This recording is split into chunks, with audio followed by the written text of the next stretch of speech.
Alors l'innovation est dans l'ADN du groupe SEB depuis longtemps. Et quand on s'est posé la question de comment co-innover, avec quel acteur finalement aller plus loin et travailler cette notion d'écosystème, il nous a paru important de s'associer à un acteur français, leader de son domaine, à savoir Orange.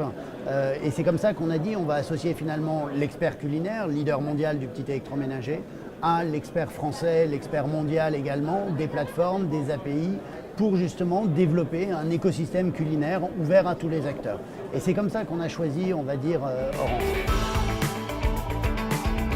Pourquoi finalement, quels sont les défis qu'on a relevés? Le premier défi, c'est de se dire qu'est-ce qu'il faut qu'on fasse comme écosystème? Qu'est-ce qu'on doit construire pour justement apporter des services pertinents à tous les acteurs demain, qui soient en B2C, focalisé consommateurs. Et là, on a développé une application, Foodle, qui est l'assistant culinaire du quotidien. Et puis, on a développé des services qu'on a APIsés pour pouvoir les exposer à tous autour de la recette intelligente.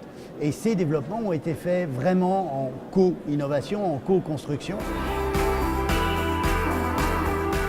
Les étapes à venir, elles sont multiples. La première, c'est d'intégrer de plus en plus de partenaires, puisque comme on parle d'un écosystème ouvert, certes, il y a SEB, Orange, il y a des premiers acteurs qui sont en train de venir enrichir l'écosystème, mais on ne sera jamais assez. C'est-à-dire qu'il faut tous les acteurs de la foodtech demain.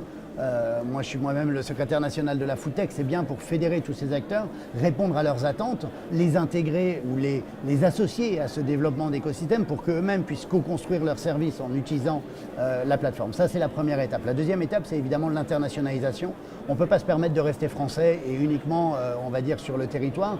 Évidemment, on est extrêmement pertinent quand il s'agit de parler de culinaire, de gastronomie, parce que c'est dans nos traditions, dans nos gènes. Mais il faut évidemment maintenant qu'on s'attaque au marché européen et idéalement demain au marché mondial.